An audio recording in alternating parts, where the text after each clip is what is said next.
저희는 리서치 회사는 보통 이제 돈을 받아서 돈을 준 기업한테 이렇게 소비자 조사를 해가지고 정보를 주잖아요. 근데 그렇게 하는 방식이 아니라 그렇게 하다 보니까 좋은 데이터를 저희가 많이 알고 있는데 이건 표현할 방법이 없는 거예요. 그래서 그거를 그러면 좀 돈을 들여가지고 우리가 기획해서 조사를 하자. 이게 한 벌써 2009년부터니까 7년째거든요. 그래서 그거를 진행하다가 보니까 큰 줄기의 흐름들이 좀 보여집니다. 그러니까 소비자들이 이제 올해 어떻게 살았구나, 또 작년에 어떻게 살았구나, 이렇게 이제 보여지는데 중심 현상과 그다음에 이제 주변 현상들을 엮어가지고 어떤 식의 트렌드를 뽑아내죠. 근데 보통 이런 식의 이제 트렌드 분석 과정은 일반적인 트렌드 연구기관들은 다 해요. 근데 저희가 좀 차별화됐다고 하는 거는 1차적인 소비자 리서치 데이터를 직접적으로 받아서 그걸 분석한다는 게 약간 차별점이 있다고 볼 수 있겠습니다.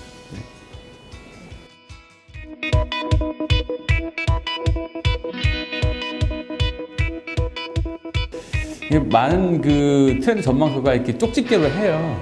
실제로 그 현상이 나타나는지는 좀 애매한 그런 경우가 많은데, 그래서 저희가 전망을 안 합니다. 전망을 하지 않은데, 예를 들면 그런 거죠. 근데 저희가 3년 전부터 자기개발 관련돼서는 열풍이 있을 거다라는 얘기면 전망 같은 거, 그러니까 이런 흐름이 있을 거다 정도로 얘기를 드려요. 근데 그 중에 하나가 이제 자기개발 같은 건데, 저희가 이제 조사를 해보면은 사람들이 일상적 불안감 같은 걸 많이 경험하거든요. 그런데 재밌는 거는 불안하면은 사람들을 이렇게 찾고 주변 사람들하고 연대할 것 같은데 경쟁합니다. 연대하지 않고. 거기에다가 미래가 불확실하니까 자기 상품화하는 경향성도 굉장히 강하고, 이게 합해지면서 자기 개발 열풍으로 되는 거죠. 근데 이게 좀 걱정이 되는 거는 공동체의 붕괴를 가져와요. 공동체 의식에. 그러니까 사실은 자기 개발 열풍이라는 게 장기적으로는 사업적으로는 가치가 있어 보이지만 사회 전체를 보면은 약간 좀 집단화 개별화하는 특성들이 좀 있는 양면성이 있는 현상이라고 볼 수 있겠습니다. 이 정도로 이렇게 전망을 하는 거죠. 흐름의 변화가 있을 거다라고 얘기를 드리는 거죠.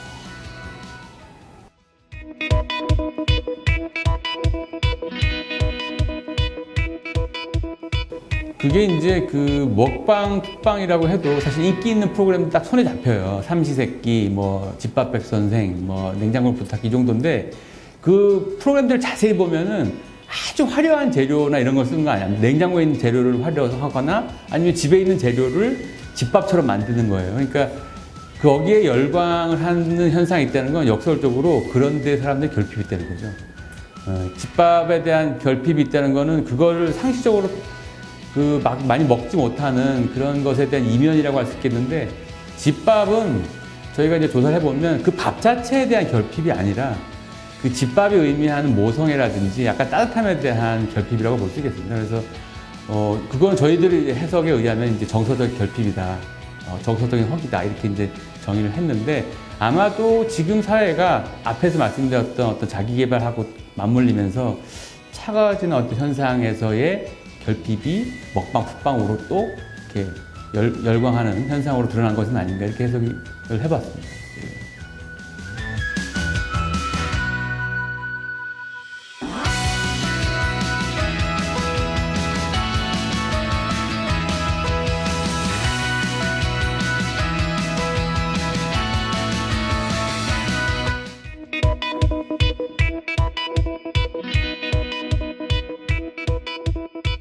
이게 이제 장기 불황 시대가 되면, 일본도 그런 경험이 있는데, 재밌는 게 이게 비활성화되면 사람들이 비역동적이 되고 비활성화되고, 이 공간, 공통적인 중심 현상의 공간이 집이거든요.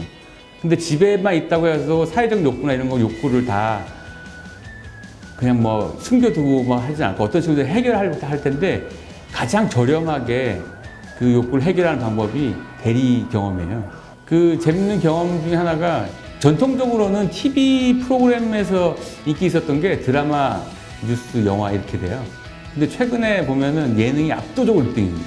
근데 예능을 보는 이유가 재밌는데, 연예인을 보통 TV 보면 보잖아요. 그걸 보기 위해서 보는데, 연예인을 보기 위해서 본다라는 게 한 15개 이유 중에 거의 14, 15예요.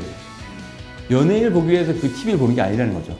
1, 2등 하는 이유가 도대체 뭐냐면, 내가 평소 경험하지 못한 것, 내가 경험하고 싶은데 저기서 대리만족할 수 있는 것, 이런 것들 때문에 그 예능을 본다는 거죠. 그러니까 지금은 가장 저렴하고 시간도 아끼고 돈도 아끼면서 그렇게 약간 대리만족하는 욕구를 그나마 채워줄 수 있는 게, 이게 뭐 본질적인 욕구는 아니겠지만 있는 게 그걸 보는 거죠. 그래서 뭐 TV 보면서 결혼 생활도 하고, TV 보면서 육아도 하고, TV 보면서 여행도 가고, 농촌 체험도 하고, 그게 좀 슬프지만 현재의 한국 사회의 소비자들의 모습이 아닌가 이런 생각도 듭니다.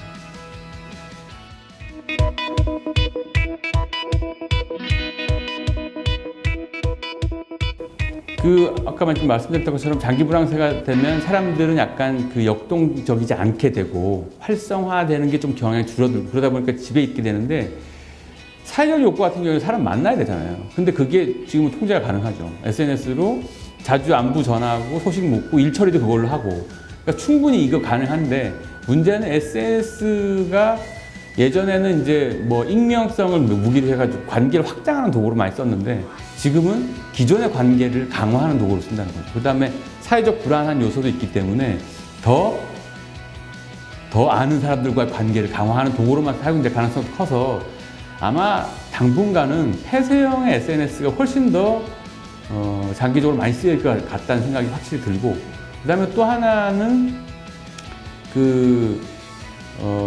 이렇게 이제 사실 실제 인간관계에서 뭘 느끼고 하는 것에 대해서 약간 둔감해져요.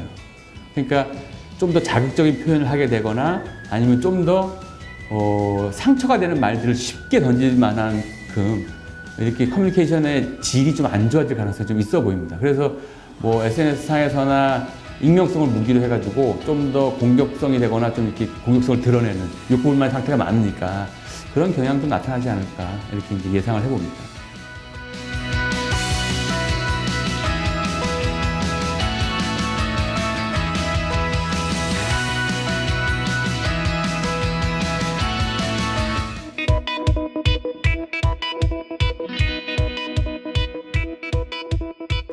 이렇게 보면 저희가 재밌는 게 하나 있어요. 집에 머무는 시간이 길어져요.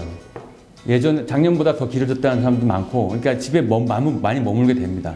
거기서도 사회적 욕구부터 다양한 욕구 충족이 가능하니까. 그러다 보면 뜨는 비즈니스는 정해져 있어요. 배달 뜨게 돼 있어요. 배달, 택배 이런 거 더 될 것 같고, 재밌는 게 2001년도에 2001년과 2014년의 어떤 갭을 두고 저희가 조사를 한 게 있는데, 사람들이 2001년도에는 집의 내부 인테리어에 대해서 관심이 별로 없었어요. 그때 이제 인테리어를 바꾸고 싶다, 뭐 그런데 욕구가 있다 이런 게 한 10%, 20% 왔다 갔다 했거든요. 지금 7, 80%예요. 바꾸고 싶어요. 그래서 사실은 저도 어저께 밤에 충동 구매로 스위스 밀리터리 공구 하나 샀어요. 뭔가 좀 하고 싶어서. 그런 거 보면은 집에 있고자 하는 욕망도 많고, 거기서 뭔가 하고자 하는 사람들의 욕구가 많기 때문에 그쪽에서 욕구가 아마 삽 기회도 좀 많을 것 같고, 또 하나는 최근에 SNS를 통해 가지고 사람들한테 관계를 유지해야 되잖아요. 선물 시장도 아마 굉장히 앞으로 장기적으로는 거기에 기회가 있지 않을까, 이렇게 이제 변화되지 걸 전망을 해봅니다. 그리고 돈과 어떤 시간이 제한되어 있기 때문에 소비자들은 아마 그 돈과 시간을 자기 중심으로 쓰고자 하는 경향들이 더 강화될 가능성이 크고 보입니다. 저희가 조사를 해보니까 그런 걸 이제 포미족이라고 하는데, 나를 위해서 뭔가 좀 쓰는 거. 이게 처음 상위 한 8개를 봤더니 뭐 여행, 패션부터 해가지고 자기 경험치를 높이는데 중심이 돼 있어요. 그러니까 그쪽으로 소비 방향도 아마 더 좀 더 진행되지 않을까, 이렇게 이제 전망을 해봤습니다.